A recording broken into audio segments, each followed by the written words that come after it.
Getting ideas is the most fun part of starting a new project. You get to just dive into a subject that you are passionate and excited about, and you can just consume everything in sight. It's a ton of fun. And like many creative things, getting ideas is not something that you go about in a super direct way. I mean, getting ideas could be summarized as ingest a bunch of stuff, brew on it, and an idea pops up. It's that simple, but also that mysterious. Like, what happened here? Dunno. Nobody does. I'll explain why shortly. Quick detour before we get into it. Here's something super fun that can help you start feeling out a direction for your project. If you're into music, give yourself a soundtrack. The filmmaker Ari Aster wrote the film Midsummer while listening to the British electronic musician The Hacks and Cloaks album Excavation. Check it out. You can hear how this creates a mood, a tone. It pulls you in a direction.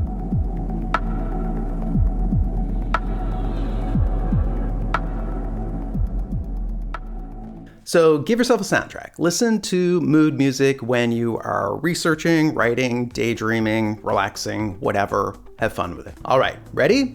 Let's dig in. Let's get some ideas. Where ideas come from is an eternal mystery. Even authors who seem best equipped to reveal to us where ideas come from can't. The author Neil Gaiman simply put it this way. We don't really know. And we're terrified the ideas will go away. Ideas are mysterious for a very simple reason. They are generated by your subconscious mind, the part of your mind that you are unaware of. Your conscious mind, where we do what we consider thinking, never actually sees how the idea gets made. Your subconscious mind is the hero in your idea-seeking quest. Your job is to set it up so it can do its thing. The weird part is you will never actually be aware of what it's doing until it just lays an idea on you. All you can do is create the conditions from which an idea will emerge. So I have a process that does just this. I have used it for many years and it truly works. I don't think it has ever not worked. And further, I think any creator that you admire is doing some version of what I'm about to describe. This method is based on James Webb Young's short 1939 book, A Technique for Producing Ideas. Over the years, I've adapted it for my own needs. Without further ado, these are the 4 steps for getting an idea. I'll briefly introduce them here, then I will go through them in detail. Step 1, bound. This is a simple and possibly brief but vital phase in which you decide the boundaries in which you are going to explore. Step 2, ingest. In this step, you'll eat up everything you can within these boundaries. You can just think of this as research, but that makes it sound less fun than it actually is. Step 3, arrange. Next, you'll arrange the material which you have acquired. You'll study, organize, map, create stories, and so on. Step 4, stop. Yes, stop. Walk away, unplug, go do other things. That's when the magic happens. That's when the idea comes. You will then get an idea or ideas. Hopefully you'll get a small crop of them. You can remember these 4 steps as bias: bound, ingest, arrange, stop. All right, that's the overview. Let's go deeper with each of these. Step 1, bound. The first thing you need to do is establish boundaries. This will create a perimeter in which you will explore. You're limiting yourself to one area and removing everything else. So you start with something like, let's say, I want to know everything about video essays from 2010, and you should be intensely interested in what lies within those boundaries. This step is very important because if you get it wrong, you got to start over. That's not quite as bad as it sounds, but let's try to avoid it. There are 2 mistakes you can make here. You can choose boundaries that are too big, or you can choose boundaries that are too small. In other words, you can give yourself too much direction or not enough direction. If you make your boundaries too small, you won't experience enough variety. Okay, it's hard to come up with something exciting and different if you've limited yourself to a very small niche. For instance, if you design cars and you just study 4-door sedans, you will likely come up with just another 4-door sedan. If your boundaries are too small, you get mediocre ideas. Your imagination needs variety. It needs varying elements to play with. Now, if you make your boundaries too large, your most likely outcome is no idea at all. When it comes to creativity, there most certainly is such a thing as too much freedom. As is so often the case in life, you are seeking balance. You are seeking the sweet spot. You want that point that just feels right. You want boundaries that are big enough to give you exciting possibilities, but narrow enough to give you a direction. As you do this more and more, you'll develop a feel for it. Step 2, ingest. Next, you will ingest everything you can within the boundaries you have established. You will read books, talk to people, travel, try products, listen to music, taste foods, do whatever suits your subject. In other words, you'll research. You will learn all you can within your area of interest. Go deep here. This is the rare occasion where binging is good. When you should leave the ingest phase is very difficult to describe. Think of it this way. It's a feeling. Stop when you feel like your brain is full. When you feel like you've got a mind full, you're there. It's time to move on. But here's that sweet spot again. Make sure you do indeed have a brain full. You don't want to leave this phase too early. You want to be fully saturated and filled to the brim. So if you have doubts about whether you've got a brain full or not, keep going, stay put.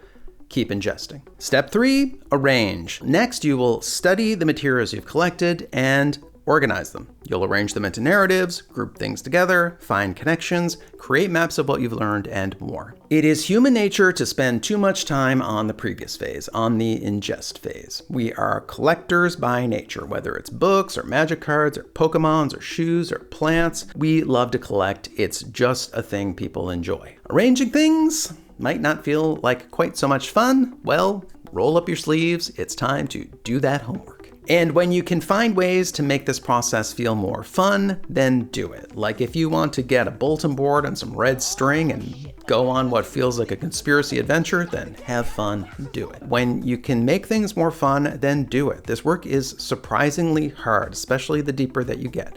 So when you can find ways to make things more fun, do it. In the ingest phase, you might have to push yourself a bit to stop. In the arrange phase, you might have to push yourself to keep going. Now, I'm sure some of you might be thinking, are you kidding me? I love arranging things. This is going to be even more fun than the last phase was. For you folks, let me warn you about something called analysis paralysis. Don't let yourself get distracted by arranging and rearranging and finding new and different arrangements and on and on and on and on. Again, the sweet spot is always your goal, folks. And the more you do this, the more you'll develop a feeling for when it is time to move on.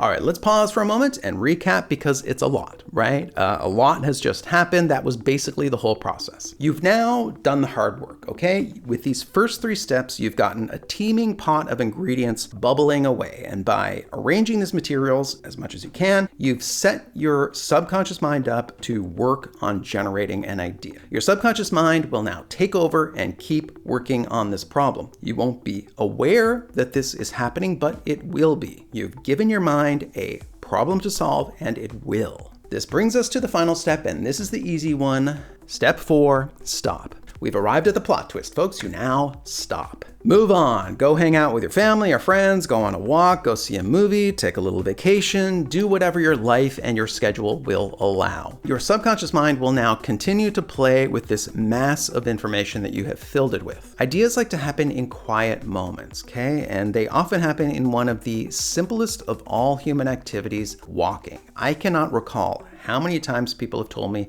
that they get ideas while walking. Other routine activities are also effective. Showers, driving, cooking, gardening, riding your bike, sitting on a bus or subway. Notice that these are all activities that require little of us. Ideas tend to come when your mind is open and unoccupied. In my very unscientific opinion, motion is good. Now that can mean moving your own body, like going to take a walk, or it can mean your body moving through space, like on a train. J.K. Rowling, for instance, got the idea for Harry Potter while on a train. The objective here is to give your mind a break. Don't zone out on a bunch of social media or television shows. Don't stuff your mind with a bunch of nonsense. Now, when an idea springs up, grab it, capture it. The filmmaker David Lynch claims he has lost 2 or 3 big ideas.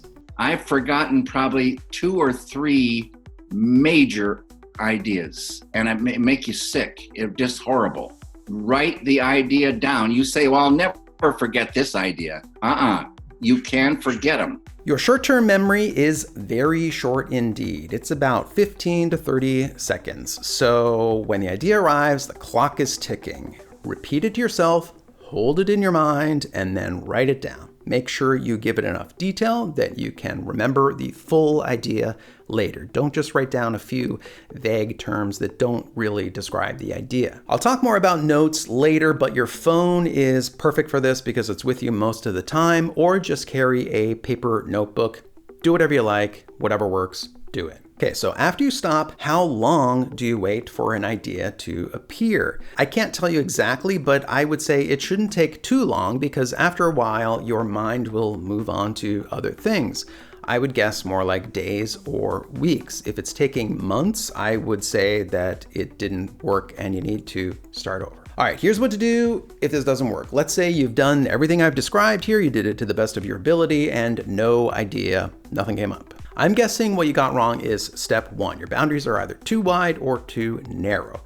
Adjust them and resume with step 2. And then yes, you'll have to go through the other 3 steps, but it'll be quicker and easier this time because you're building on the work you've already done. Now, another issue you could end up with is too many ideas. You can end up with a bunch of competing ideas. Needless to say, this is a problem you want. Matter of fact, if you keep coming up with ideas, you'll develop a library of ideas and you can only execute a limited number of them. So that's how you get ideas. Now, how long should this entire process take? All 4 of the steps. You are doing this while working and living your life. You're not doing this all day long. So how long this will take can vary a great deal. If you want to make something very small and specific, it could just be days. If you want to make something big, it could be months. That's what happened for me with Everything is Remix. It took months. There you have it. The 4 steps to getting an idea. Bound, ingest, arrange, stop. Remember it as bias. It simply works. Hey everybody, check out my brand new video course, The Remix Method. You can watch a generous amount of it for free. See the link below.